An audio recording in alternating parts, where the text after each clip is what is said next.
Bismillahirrahmanirrahim. Assalamualaikum warahmatullahi wabarakatuh. Saya Aliska Kundu dari kelas MPI 5E, jurusan Manajemen Pendidikan Islam. Jadi saya di sini akan memaparkan materi kelompok 1. Yang pertama, konsep manajemen strategi, pengertian atau teori evolusi manajemen strategi. Menurut Grant, strategi juga dapat diartikan sebagai keseluruhan rencana mengenai pengguna dan sumber daya untuk menciptakan suatu posisi menguntungkan. Manfaat manajemen strategi. Yang pertama, memberikan arah jangka panjang yang akan dituju. Kedua, membantu organisasi beradaptasi pada perubahan-perubahan yang terjadi. Ketiga, membuat suatu organisasi menjadi lebih efektif. Keempat, mengidentifikasi keunggulan konkret suatu organisasi dalam lingkungan yang semakin berisiko. Kemudian, perumusan visi dan misi dalam dunia pendidikan, yaitu definisi pendidikan Islam. Kata Islam dalam pendidikan Islam menunjukkan warna pendidikan tertentu, yaitu pendidikan yang berwarna Islam. Pendidikan Islam yaitu pendidikan yang berdasarkan Islam. Kemudian, visi dan misi pendidikan Islam. Visi pendidikan Islam, kata visi berasal dari kata Inggris vision, yang mengandung arti penglihatan atau daya lihat, pandangan, impian, atau bayangan. Misi berasal dari bahasa Inggris, mission, yaitu memiliki arti tugas, peruntusan, utusan, atau misi. Ungkapan to play treat mission. Misalnya mengandung arti mengedakan tugas penerbangan 30 kali. Kemudian, pelembagaan strategi pendidikan. Lembaga secara kamus besar bahasa Indonesia, lembaga adalah bakal dari suatu asal mula yang akan menjadi sesuatu. Bakal, bentuk, wujud, rupa, tujuan, ikatan badan atau organisasi yang mempunyai tujuan jelas, terutama dalam bidang keilmuan. Pendidikan adalah modal untuk membiayai kebutuhan kita akan ilmu dan tanggapan kehidupan. Kemudian, operasional strategi sekolah. Pengertian manajemen operasional sekolah. Pengertian manajemen operasional sekolah tentu tidak terlepas dari manajemen pada umumnya, yaitu mengandung unsur adanya kegiatan yang dilakukan dengan mengkoordinasikan berbagai kegiatan dan sumber daya untuk tercapainya tujuan tertentu. Manajemen operasional pendidikan merupakan proses secara kesinambungan dan efektif menggunakan fungsi-fungsi manajemen untuk menginteraksikan berbagai sumber daya sekolah secara efisien dalam rangka mencapai tujuan. Fungsi manajemen. Yang pertama, perencanaan, pengorganisasian, pergerakan, terus kemudian proses transformasi. Selanjutnya, manajemen strategi sekolah dalam menghadapi persaingan mutu. Manajemen strategi dalam manajemen sekolah adalah suatu pendekatan yang sistematik dalam menyelenggarakan programnya untuk mencapai tujuan sekolah. Unsur-unsur strategi dalam manajemen sekolah bertitik tolak pada ruang lingkup atau batas di mana sekolah itu bergerak. Menetapkan mutu layanan belajar, mutu lulusan yang dihasilkan, memenuhi keinginan masyarakat atau mutu pendidikan yang diselenggarakan di sekolah. Selanjutnya kelompok 2, yaitu proses dan sistematika manajemen strategi. Manajemen strategi pendidikan adalah proses formulasi dan implementasi rencana dan kegiatan yang berhubungan dengan hal-hal vital, pervasif dan berkesinambungan bagi suatu organisasi secara keseluruhan pada lembaga pendidikan. Manfaat utama menerapkan manajemen strategi di dalam lembaga pendidikan adalah membantu lembaga pendidikan merumuskan strategi yang lebih tepat dan menggunakan pendekatan sistematis, logis, dan rasional pada proses pemilihan strategi. Pengelolaan pendidikan di era global terus mengalami perubahan. Kemudian, analisis teori manajemen strategi yang tepat dalam dunia pendidikan. Evolusi konsep manajemen strategi. Yang pertama, rencana strategi yang telah dirumuskan oleh organisasi berisi tentang pernyataan strategi yang siap dilaksanakan dalam rangka mencapai tujuan utama organisasi. Menjadikan organisasi strategi merupakan proses menghasilkan strategi dan memperbaikinya sesuai dengan keperluan. Yang kedua, mempermudah penetapan kebijakan sekolah karena visi dan misi merupakan gambaran atau cita-cita ke depan sekolah. Visi dan misi sebagai arah bijak melaksanakan kebijakan sekolah. Yang kemudian formulasi strategi lembaga pendidikan dalam upaya peningkatan mutu. Yang pertama yaitu proses manajemen strategi terdapat 3 tahap. Yang pertama, pengembangan visi, misi, dan tujuan. Yang kedua, pengidentifikasian faktor internal dan eksternal organization SWOT. Kemudian, perencanaan jangka pendek, menengah, dan panjang. Kemudian, perencanaan jangka pendek, menengah, dan panjang. Kemudian, selanjutnya, assessment of product market. Penilaian pasar produk. Pengertian pasar. Menurut Hussein Umar, pasar menurut para ahli merupakan tempat pertemuan antara penjual dan pembeli atau saling bertemunya kekuatan permintaan dan penawaran untuk membentuk suatu harga. Pendapat ahli lainnya mengatakan bahwa pasar merupakan suatu kelompok orang yang diorganisasikan untuk melakukan tawar-menawar sehingga demikian terbentuk harga. Menurut detail, strategi adalah suatu rencana yang fundamental untuk mencapai tujuan perusahaan. Sedangkan dalam KBBI diartikan sebagai suatu rencana cermat mengenai kegiatan untuk mencapai sasaran. Strategi dipandang sebagai suatu program yang meliputi tujuan yang ingin dicapai disertai dan tindakan atau langkah-langkah. Kemudian kelompok 3 yaitu lingkungan kompetitif dan analisis biaya perencanaan strategi pendidikan.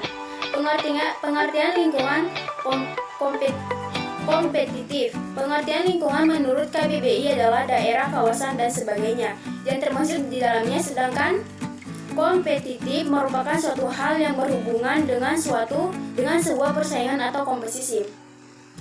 Analisis biaya perencanaan strategi pendidikan.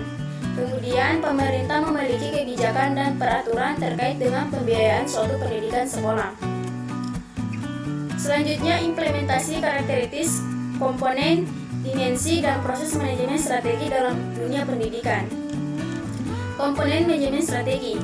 Misi organisasi. Pertama, perusahaan strategi, tujuan, strategi, kebijakan, profil perusahaan, lingkungan eksternal, lingkungan internal, analisis strategi, dan pilihan strategi unggulan, strategi fungsional. Selanjutnya, perubahan strategi dan future direction in strategi. Perubahan strategi. Strategi menurut Kotter dalam segala mengatakan strategi sebagai suatu seni dan ilmu dari perbuatan, formulating, penerapan, implementing, dan evaluasi. Keputusan strategi antar fungsi yang memungkinkan sebuah organisasi mencapai tujuan-tujuan di masa mendatang. Future relation in strategi. Manfaat strategi jangka panjang akan terus dirasakan meskipun faktor-faktor di dalamnya sama. Ada berbagai cara menginteraksikannya. Strategi jangka panjang berkaitan dengan jangka pendek. Selanjutnya, implementasi teori-teori manajemen strategi dalam dunia pendidikan. Adapun tahap-tahap manajemen strategi. Proses manajemen strategi terdiri atas 4 tahap, yaitu: yang pertama, pengamatan lingkungan, perumusan strategi, penerapan implementasi strategi, dan evaluasi dan pengendalian strategi. Implementasi strategi dalam upaya memenuhi standar pendidikan nasional. Struktur sekolah tersebut menggambarkan kejelasan hubungan kerjasama dan kewenangan dalam organisasi sekolah. Selanjutnya, evaluasi manajemen strategi dalam meningkatkan mutu pendidikan. Pengertian mutu pendidikan. Mutu atau kualitas sering ditafsirkan secara beragam, bergantung dari sudut pandang mana konsep tersebut diartikan. Dalam kaitannya, dalam mutu pendidikan, pengertian tersebut harus dihubungkan dengan apa yang dihasilkan dan siapa pemakai pendidikan. Pengertian tersebut menunjukkan kepada nilai tambah yang diberikan oleh pendidikan, dan pihak-pihak memproses serta menikmati hasil-hasil pendidikan. Implementasi manajemen strategi dalam peningkatan mutu pendidikan. Implementasi strategi adalah proses manajemen mewujudkan strategi dalam bentuk program, prosedur, anggaran, serta pengembangan strategi dalam bentuk tindakan. Visi merupakan suatu proses yang menggambarkan serangkaian kegiatan perencanaan dan penerapan sasaran sekolah secara formal, dan misi adalah alasan keberadaan suatu lembaga. Selanjutnya, kelompok keempat yaitu konsep manajemen strategi sekolah. Penggunaan manajemen berbasis sekolah dalam peningkatan mutu. Manajemen berbasis sekolah diselenggarakan melalui beberapa model, yaitu yang pertama, peningkatan peran guru, peningkatan wawasan pengelolaan pengajaran melalui studi, penelitian, dan kajian pustaka. Yang ketiga, penyamaan visi semua pihak dalam proses perubahan untuk memfokuskan arah baru, merealisasikan penyelenggaraan program dengan sistem manajemen berbasis sekolah. Selanjutnya, tahap-tahap dalam manajemen strategi pendidikan. Tahap-tahap manajemen strategi pendidikan. Pengamatan lingkungan.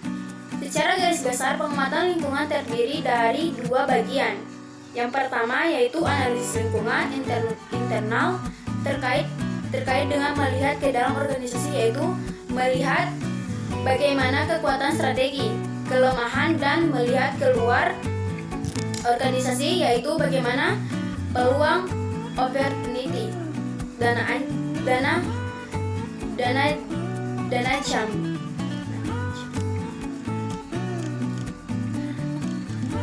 Selanjutnya, model balance scorecard dalam manajemen sekolah. Balanced scorecard berasal dari dua kata, yaitu balanced, yaitu berimbang dan scorecard, yaitu kartu skor. Balanced scorecard adalah sistem manajemen yang bertujuan untuk menerjemahkan tujuan strategi organisasi ke dalam serangkaian tujuan kinerja yang pada gilirannya diukir, dipantau, dan diubah jika perlu untuk memastikan bahwa tujuan strategi organisasi terpenuhi. Salah satu poin kunci dari balanced scorecard adalah memperluas evaluasi kinerja prospek yang selama ini selalu sangat fokus pada aspek keuangan. Penerapan balanced scorecard adalah memperluas evaluasi kinerja prospek yang selama ini selalu sangat fokus pada aspek keuangan. Kemudian, kesalahan dalam proses manajemen strategi. Inti dari manajemen strategi adalah seni dan ilmu yang berfokus pada proses penetapan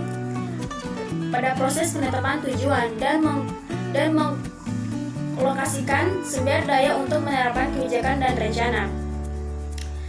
Sama halnya dengan manajemen strategi dalam dunia pendidikan, merupakan suatu pengolahan suatu pendidikan berdasarkan pendekatan terhadap analisis kekuatan, kelemahan, peluang, dan tantangan untuk merancang aktivitas dalam rangka mencapai visi, misi, dan tujuan sekolah yang telah ditentukan. Selanjutnya, tujuan manajemen strategi dalam pendidikan.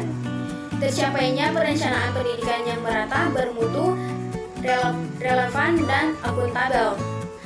Meningkatnya citra positif pendidikan, teratasinya mutu pendidikan karena masalah mutu disebabkan oleh manajemen. Pendekatan sistematis, logis, dan rasional. Selanjutnya, kelompok 5.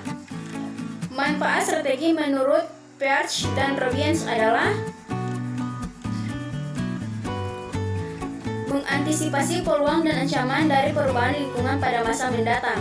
Gambaran pada anggota organisasi tentang arah dan tujuan organisasi pada masa mendatang.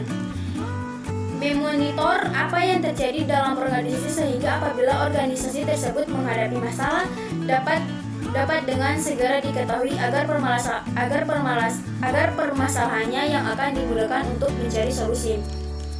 Selanjutnya, hierarki manajemen strategi. Strategi korporasi atau level Depkinas. Strategi tingkat korporasi disusun pada tingkat tertinggi. Dalam lembaga pendidikan organisasi induk membahas tentang pilihan rencana strategi. Pengalokasian sumber daya level korporasi, seorang pemimpin organisasi lembaga pendidikan mengkoordinasi aktivitas tiap unit kerja yang terpisah secara struktur. Strategi tingkat bisnis atau level direktorat terkait di lingkungan Depdiknas. Strategi tingkat bisnis memfokuskan pada cara sekolah dapat bersaing dengan sekolah lain sehingga dapat menjadi daya pendorong untuk terus meningkatkan mutu. Isu utama yang dikaji pada tingkat bisnis adalah cara mencapai dan mempertahankan keunggulan kompetitif dan menganalisis kompetensi yang dapat memenuhi kebutuhan. Selanjutnya, manajemen strategi sebagai suatu proses dalam pendidikan. Evaluasi konsep manajemen strategi.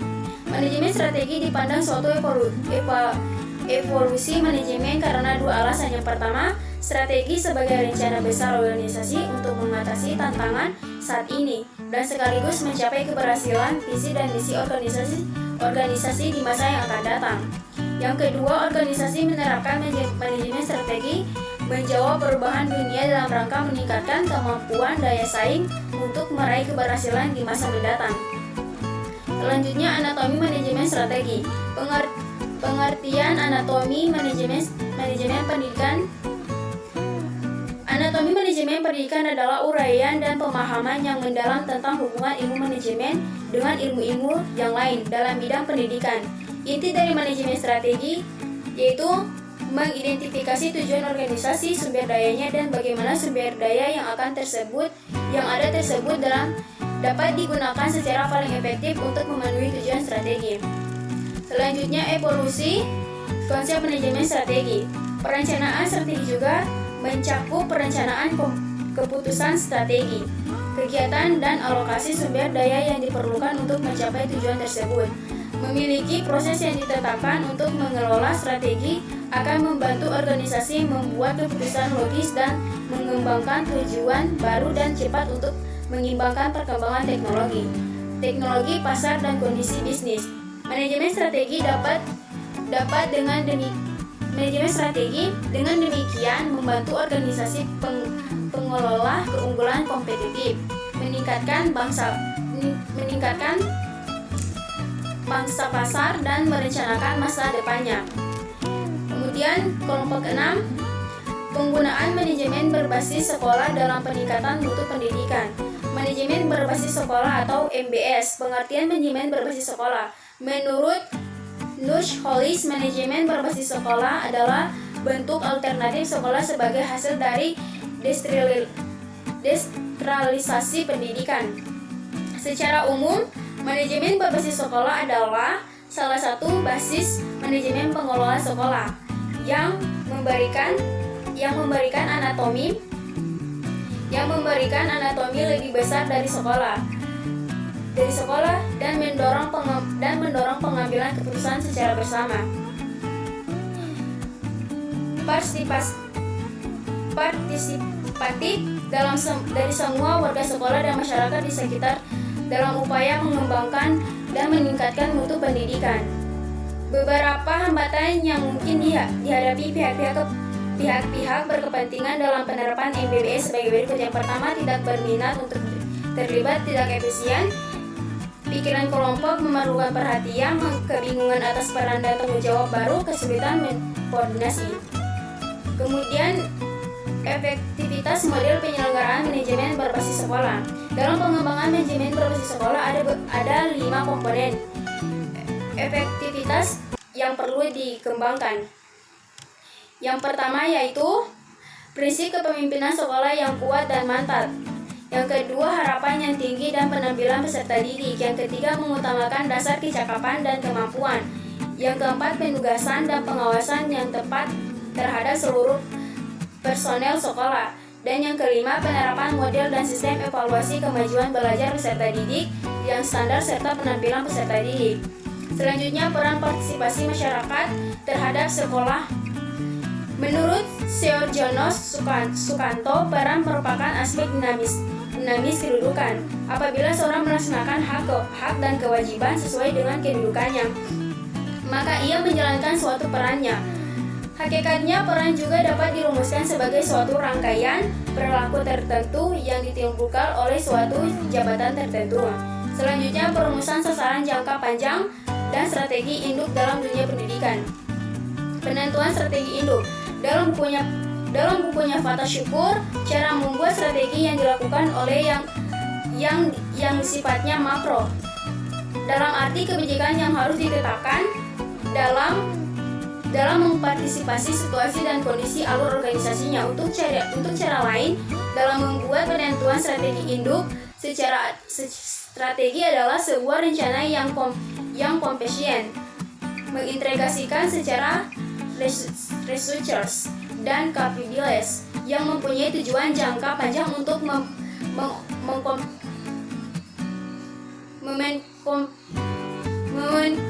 kompetensi menurut Gapar.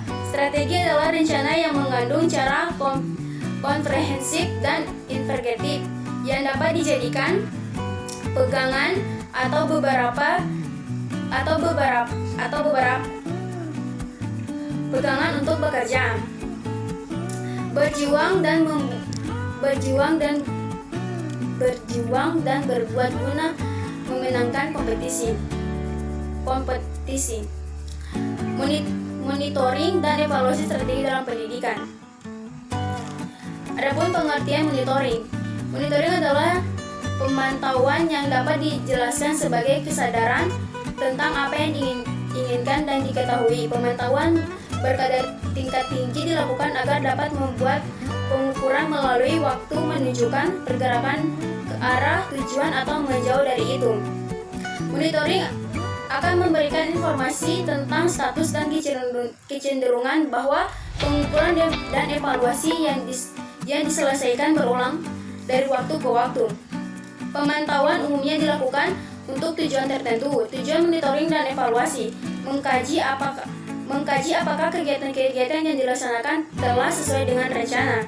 Yang kedua, mengidentifikasi masalah yang timbul agar langsung dapat diatasi. Yang ketiga, melakukan penilaian apakah pola kerja dan manajemen yang digunakan secara tepat untuk mencapai tujuan proyek. Yang kelima, mengetahui kaitan antara kegiatan dengan tujuan untuk memperoleh ukuran kemajuan. Yang terakhir, menyesuaikan kegiatan dengan lingkungan yang berubah tanpa menyinggung dari tujuannya. Baik, terima kasih. Itulah pemaparan dari setiap kelompok. Saya akhiri, wabillahi taufiq wal hidayah. Assalamualaikum warahmatullahi wabarakatuh.